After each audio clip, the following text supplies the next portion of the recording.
தூய ஆவியின் பெயராலே ஆமென். வாக்கு மனிதரானார், நம்மிடையே குடிகொன்றார். யோவான் 1:14. கிறிஸ்து இயேசுவில் இனிய சகோதர சகோதரிகளே, இறை வல்லமை இறை வார்த்தையில் வெளிப்படுகின்றது. இறை ஆவியார் இறை வார்த்தையின் வழி நம்மில் செயலாற்றுகின்றார்.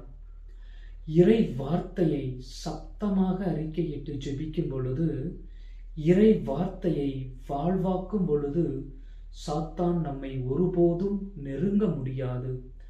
படைப்பாற்றல் கொண்ட இறை வார்த்தை நம்மை மீண்டும் புதியவர்களாய் மாற்றுகின்றது.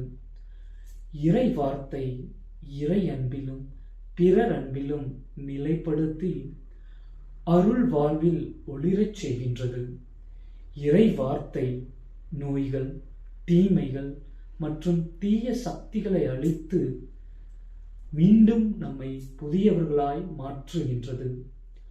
ஆண்டவரது வாக்கினால் வானங்கள் உருவாகின, அவரது சொல்லின் ஆற்றலால் வான்கோள்கள் எல்லாம் உருவாகின. திருப்பாடல் 33:6. உன் கடவுளாகிய ஆண்டவரின் குரலுக்கு நீ அக்கறையுடன் செவிசாய்த்து, அவர் பார்வையில் நலமானதை எல்லாம் செய்து, அவர் கட்டளைகளை கடைபிடித்து, அவரது சட்டங்கள் அனைத்தையும் கைக்கொண்டால், நான் எகிப்திற்கு வரவு செய்த கொள்ளை நோயை உன்மேல் வரவிட மாட்டேன், ஏனெனில் நானே உன்னை குணமாக்கும் ஆண்டவர்.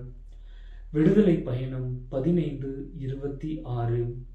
Word of God creates, maintains and abolishes. இறை வார்த்தை படைக்கின்றது, நிலைப்படுத்துகின்றது, அழிக்கின்றது. வாழ்வின் வெற்றி தரும் இறை வார்த்தையை அறிந்து அவற்றை வாழ்வாக்குவோம். ஆமென்.